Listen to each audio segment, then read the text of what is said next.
Tere tulemast kuulama Inspiraatorid podcasti.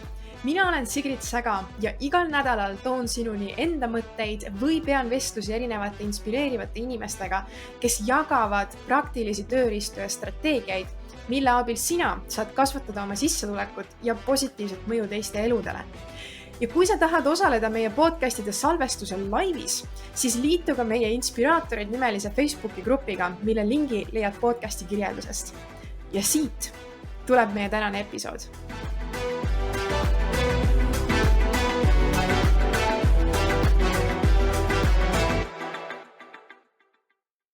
No nii, tere imelist neljapäeva. Täna olen ma sinu ees üksi, sest et tänane teema on midagi, millega ma olen nüüd 4 aasta jooksul väga palju kokku puutunud. Ja me tegime ka grupis küsitluse, et millised teemad on praegu aktuaalsed meie grupi liikmete jaoks. Ja tuli välja, et sellise veebikoolituste loomine ja ka nende müük on ikka veel sellisel esikohal olevaks huvi teemaks.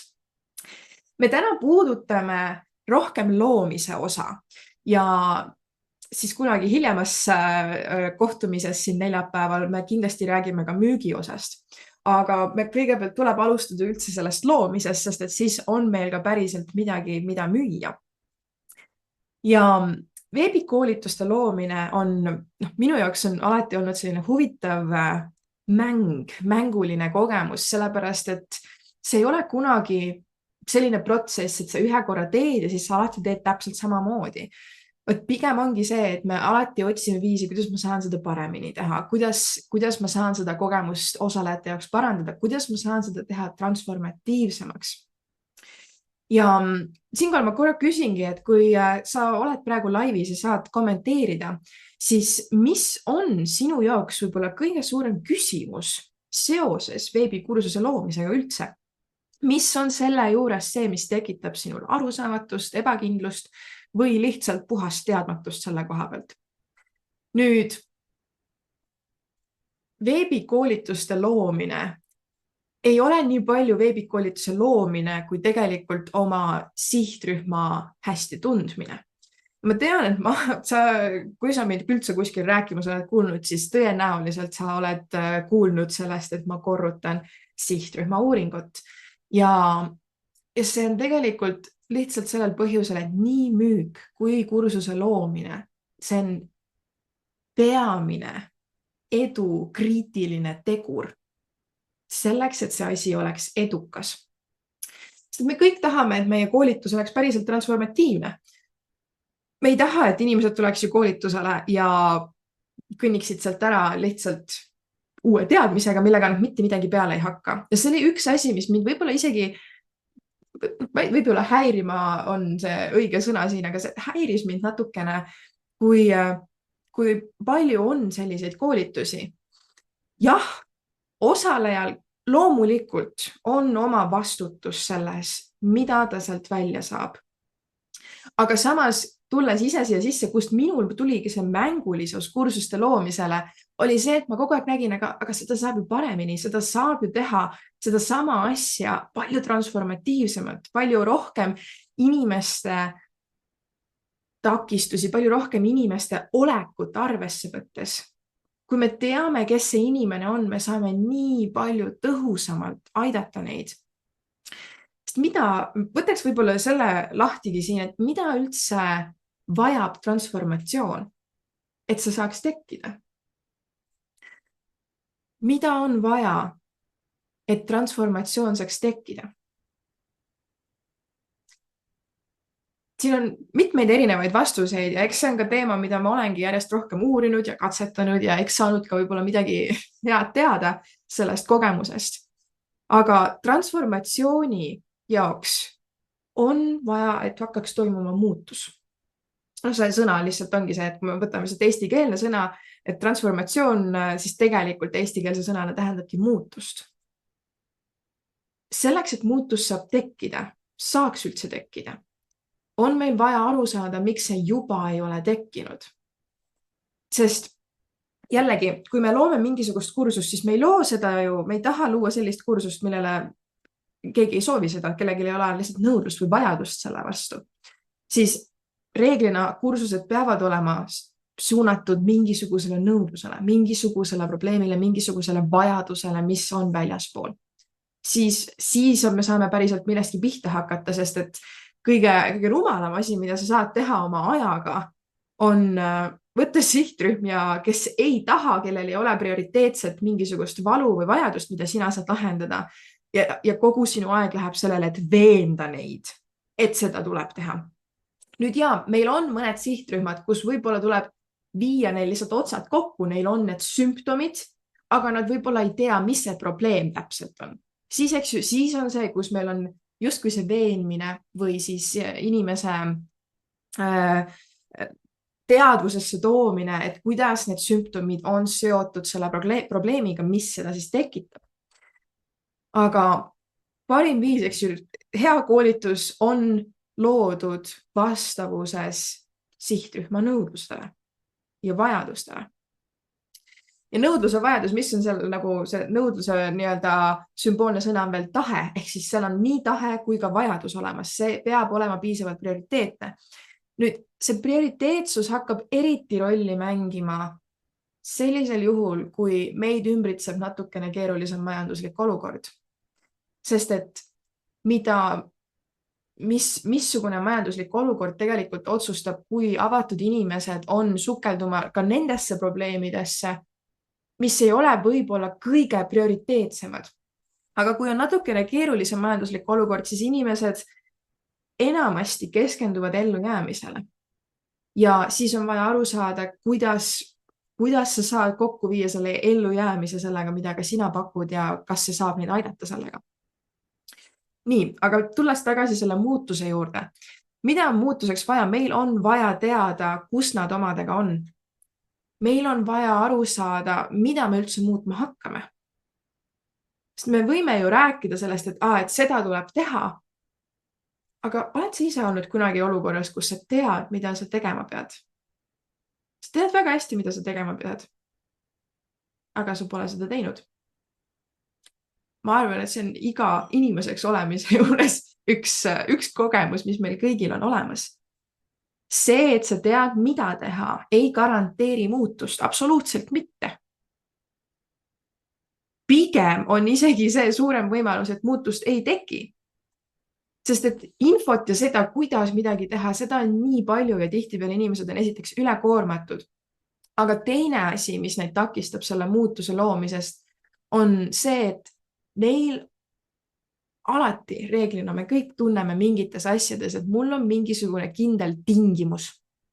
Mul on mingisugune kindel kriteerium, miks mina olen keerulisemas kohas kui teised, et seda muutust teha. Ja see on üks inimeseks olemise osa. Meie näeme kõige valusamalt enda takistusi, enda probleeme, enda olukorda ja loomulikult on see, et me tunneme, et me oleme erilised ja me oleme ka.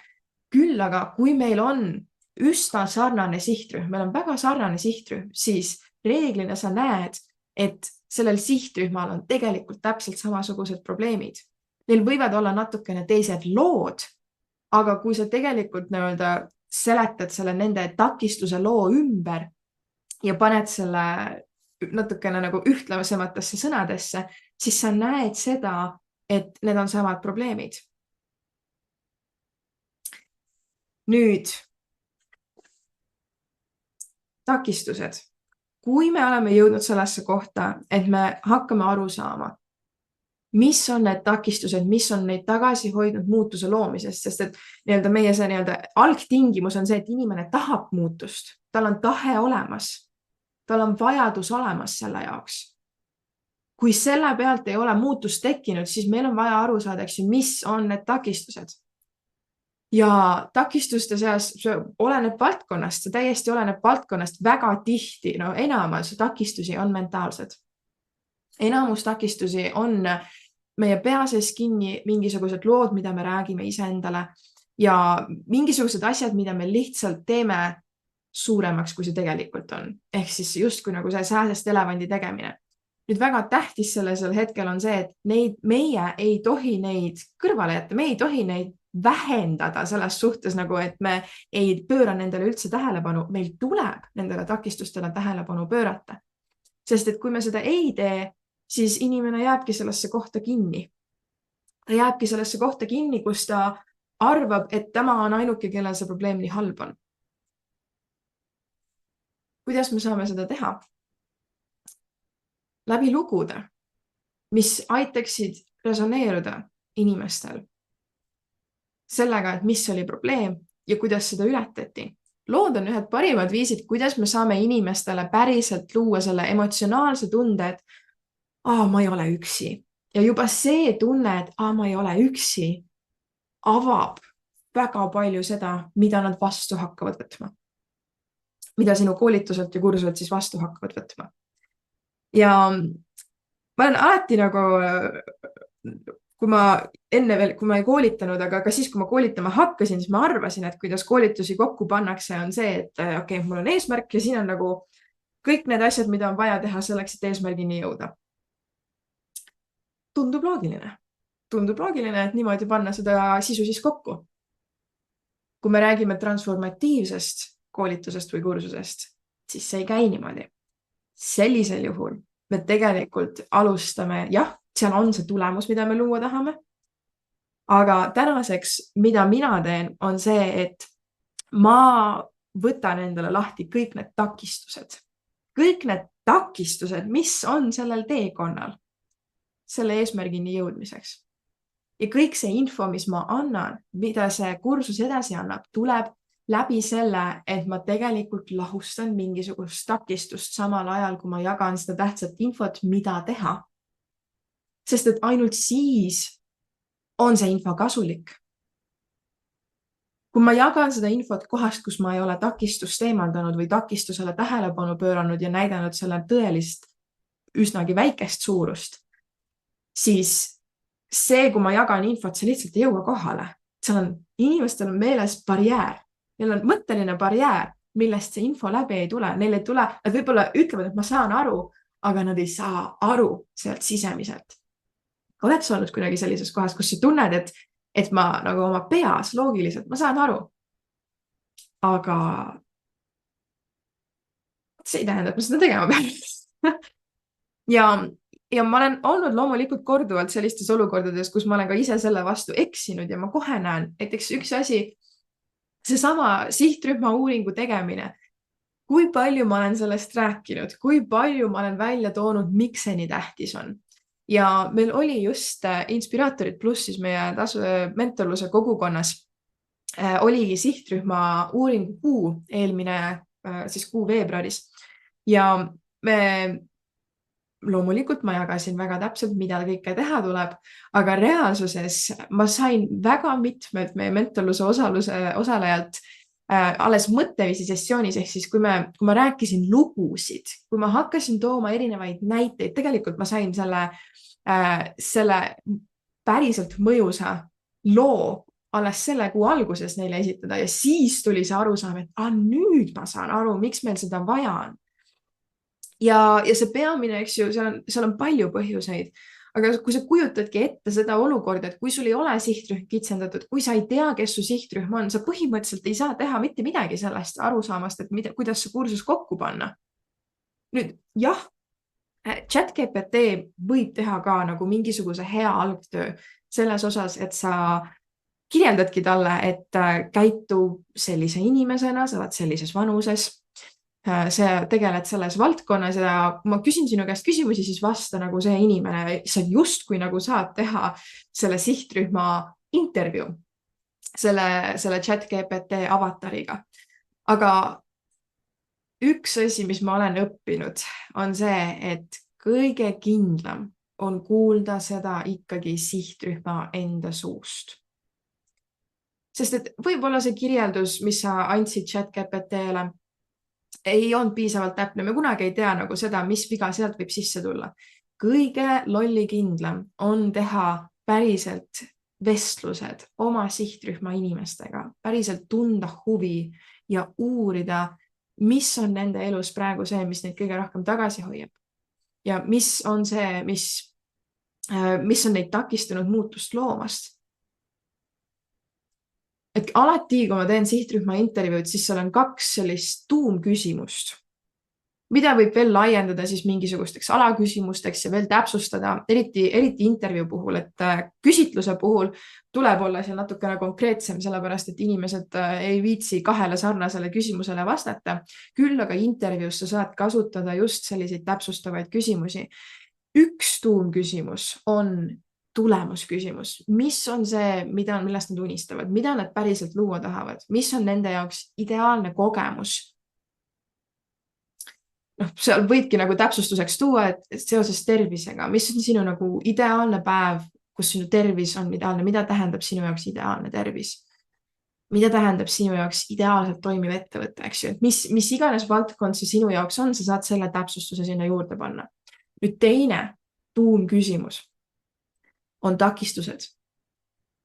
Et vaadates praegu, et see on sinu eesmärk, mis on sind senimaani tagasi hoidnud või sinu jaoks oluliselt selle eesmärgi saavutamise teekonda aeglustanud. Mis on need asjad, olgu need siis mõtlelised, kas on mingid praktilised, mingisugused oskused, mis on pannud sind seda edasi lükkama, selle saavutamist. Need 2 tuumpõhimõttega küsimust on kõige tähtsamad, sest et nendest, kui ma tean neid 2 vastust, ma saan kokku panna kursuse, ma saan kokku panna turunduskampaania, ma saan kokku panna pakkumise. Täpselt sellise, mis vastab kõige rohkem selle sihtrühma vajadustele. Et kui sul tõesti on selline lühike intervjuu, siis need 2 tuumikküsimust ja siis nende nii-öelda täpsustavad võib-olla alaküsimused on see, mida sul tuleb küsida. Et kui meil on need asjad olemas, siis kujuta ette, sa paned täpselt selle põhjal, mida inimene on kommunikeerinud sulle, et see on see probleem, see on see takistus, see on see sümptom, millega ma kogu aeg rinda pistan. Ja nüüd sa lood kutse webinarile, kutse väljakutsele, kus sa paned täpselt sisse need asjad, mis on selle inimese jaoks olnud probleemid. Mis sa arvad? Kas on suurem tõenäosus, et see inimene, sinu ideaalne sihtrühm, reageerib sellele tekstile versus tekstile, kus sa oled proovinud kaasata mitmeid erinevaid sihtrühmasid? Võib-olla see üks näide, mis aitas väga paljudel inimestel mentorluses aru saada, miks see nii vajalik on, oli see, et kui me räägime pakkumise koostamisest, kui me räägime sellest, et siis kuidas me jõuame sellesse müügietappi, et kuidas me seda esitust teeme ja selle pakkumise sisu siis nii-öelda kokku panna, siis üks asi, mida ma seal alati ka välja toon, on see, et pakkumine koosneb tavaliselt põhiosast ja siis sinna on juurde pandud mingisugused boonused. Aga need boonused alati on seal põhjusega. Ja see põhjus peab olema midagi, et see eemaldab mingisuguse takistuse või hirmu, mis sellel sihtrühmal on piisavalt suur, et see mõjutab otseselt nende otsust liikuda edasi selle tulemuse loomisel. Ja tuues näiteks, kui me räägime, et ma olen päris mitu korda teinud seda väljakutsete meistrikursust, kus mul on siis kahekuuline programm, kus ma käime nagu algusest peale kõik sammud selleks, et luua head väljakutset. Nüüd, kui ma selle kohta teen seda nii-öelda tasuta väljakutset seal ees, kus ma müün seda programmi, siis reeglina ma tean, et on 2 asja, ilma milleta sihtrühm ei näe selle väljakutse kursuse täielikku väärtust. Esimene on see, kui nad üldse ei tea, mida nad hakkavad pakkuma. Ja teine on see, et nad ei tea, kellele nad hakkavad seda pakkuma. Ja kuna see on, need on nagu väljakutse, need 2 otsa, mille põhjal see hakkab üldse kokku tulema, kui need on puudu, siis ei ole lihtsalt see kursus nende peas, nagu nad ei saa selle väärtusest aru. Nii et siin on 2 asja, mida tuleb minul teha.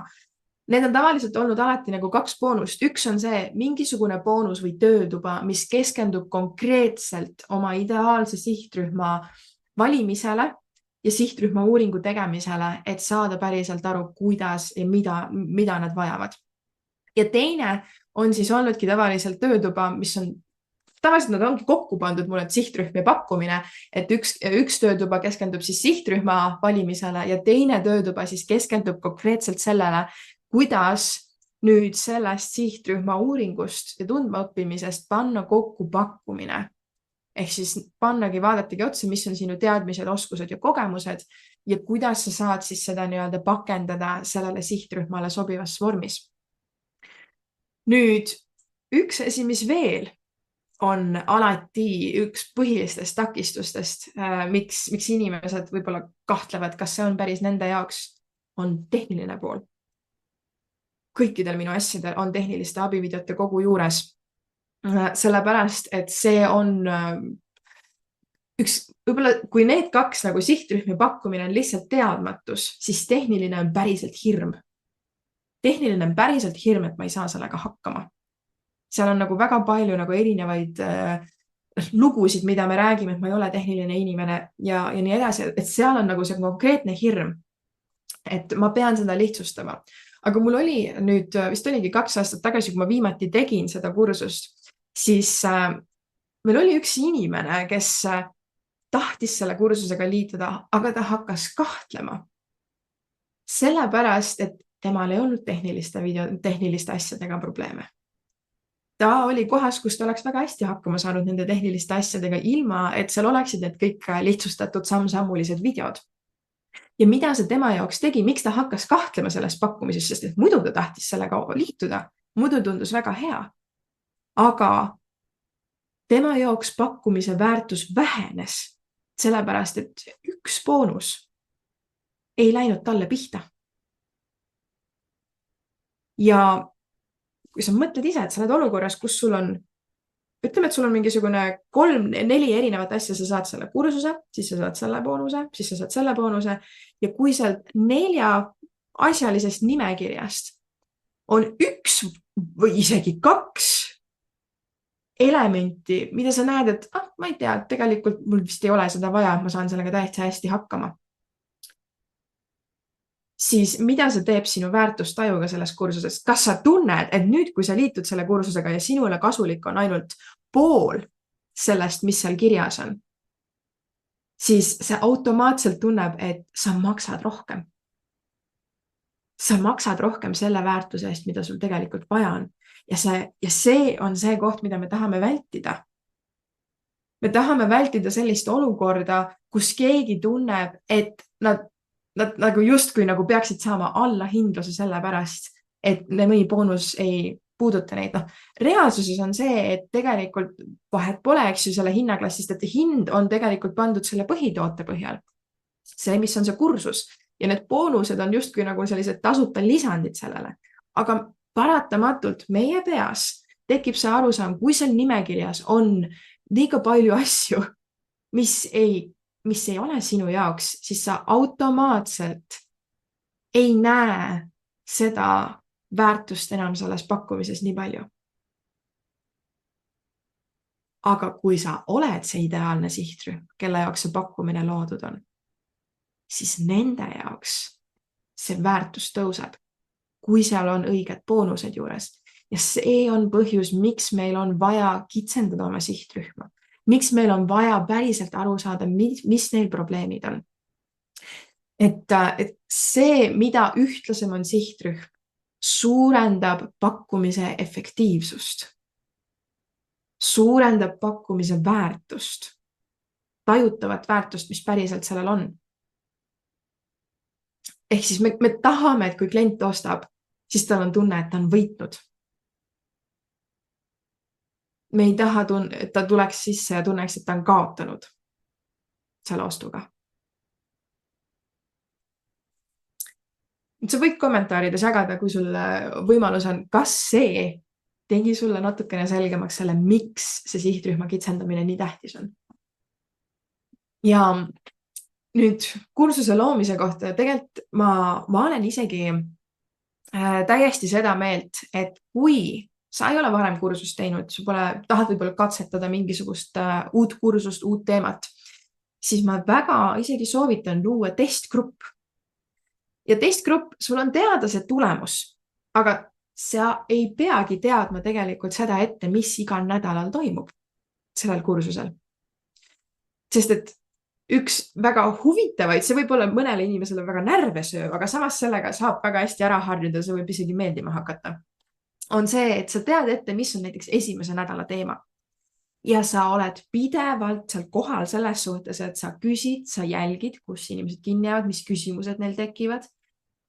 Ja läbi selle sa tegelikult paned paika, mis on järgmise nädala teema. See põhimõte on päriselt, mida ma kasutan tegelikult inspiraatorid pluss mentorluses.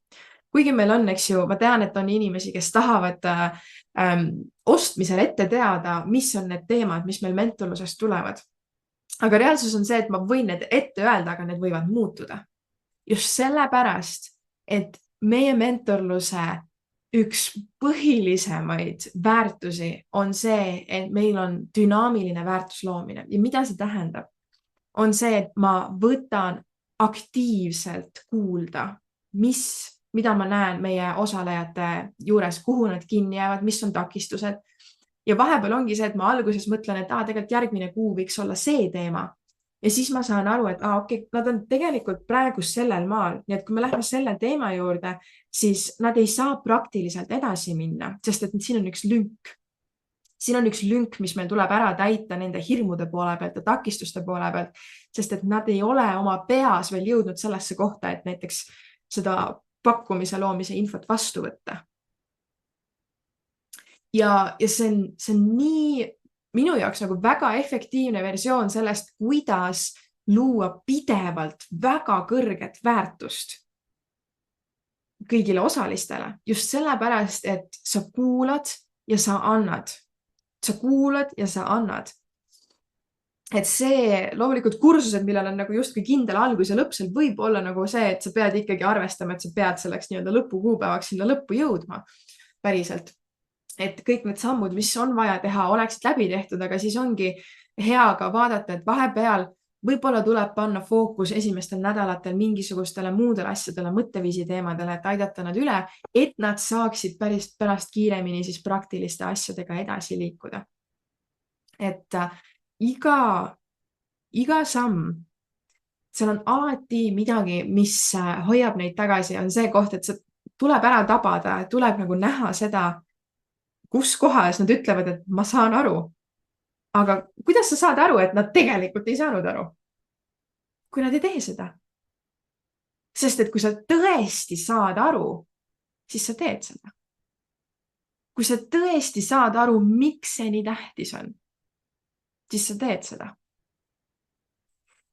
Mitte ainult oma peas, vaid ka siin. Südames. Et kui siis rääkidagi sellisest, mis on iga eduka veebikoolituse alguspunkt, siis see on sihtrühm ja tema tundmine. Ja tema kohta pidevalt õppimine. Kas mul on selge nagu kõik asjad? Ei, sest et ka minu sihtrühm kogeb erinevaid kogemusi. Ka nende jaoks võib see nii-öelda majandus, eks ju, mõjutada mingisugused asju, ka nende vajaduste prioriteedid muutuvad. Et see on ka põhjus, nagu miks mulle meeldib, et ma olen teinud paljude klientidega, kes meil on olnud, on see, et sa teedki nagu ühe põhilise, hästi suure nagu uuringu, kus on nagu põhjalikumad küsimused sees, siis sa võtadki endale ette need intervjuud, aga tegelikult, mis tulevikus saab juhtuda. Ma just üsna hiljuti tegin sellise versiooni, et meil oli webinar tulemas. Ja ma mõtlesin, et oleks tegelikult oleks hea teada saada täpselt, nagu mis nende webinari osalejate jaoks on tähtis.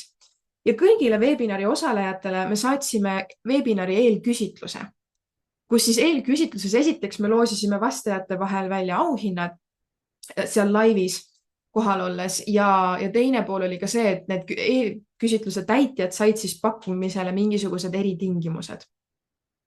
Et jällegi ülilihtne viis seal ja ma tegin selle lihtsustatult, see ei olnud 7 küsimuseline uuring, vaat seal oli 4 lihtsat küsimust.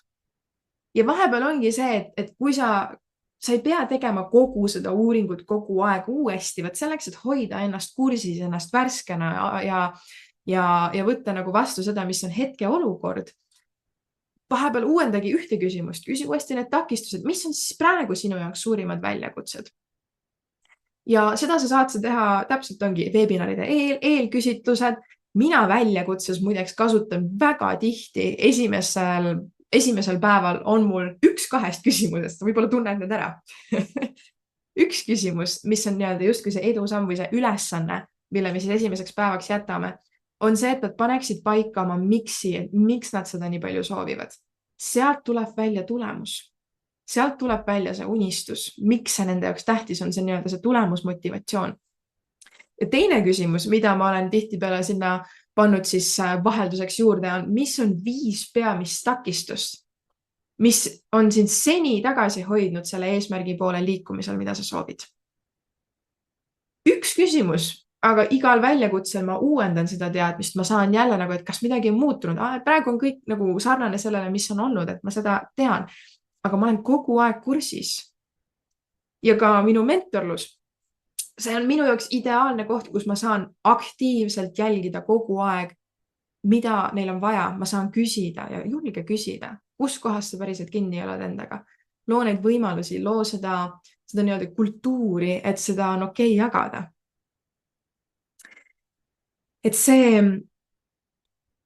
üks edukas kursus, ma ütlen, et see tõenäosus, et see on edukas, suureneb tohutult, mitmekordselt, kui sa oled teinud selle enda jaoks kodutöö ja päriselt tundma õppinud seda sihtrühma.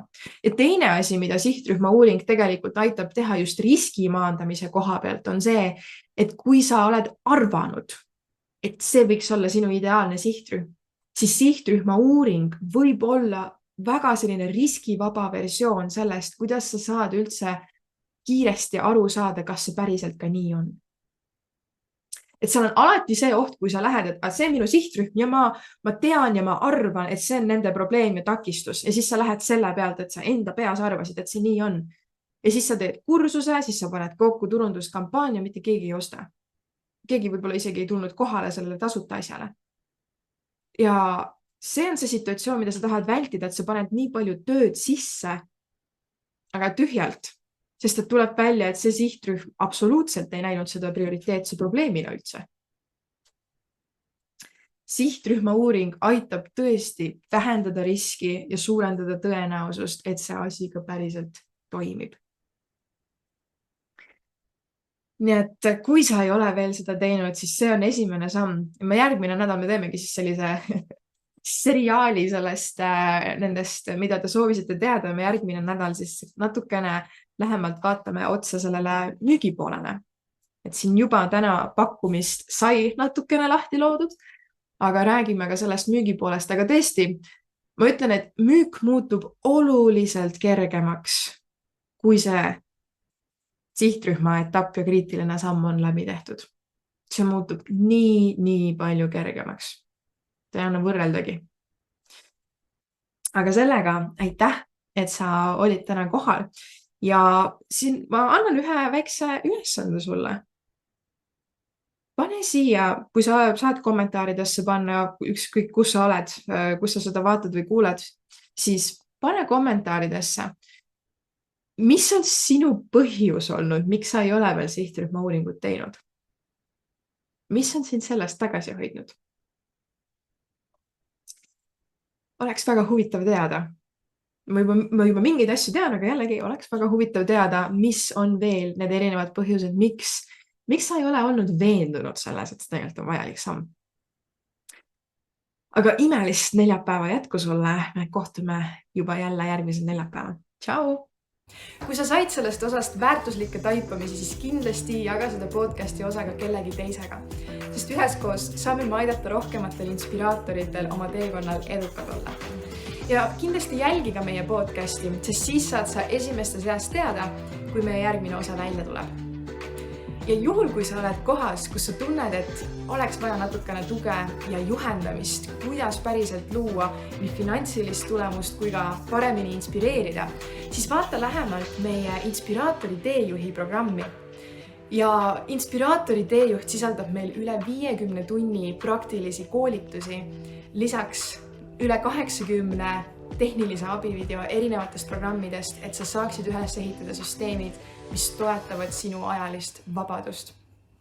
Lisaks veel mitmeid juhendeid, kontrollnimekirju, mis aitavad sul erinevad protsessid üles ehitada. Nii et kui see pakub sulle huvi ja sa tahad kiirendada oma eduprotsessi, siis vaata lähemalt sigritsaga.com/inspiraatori _teejuht. Ja kohtume juba järgmises episoodis.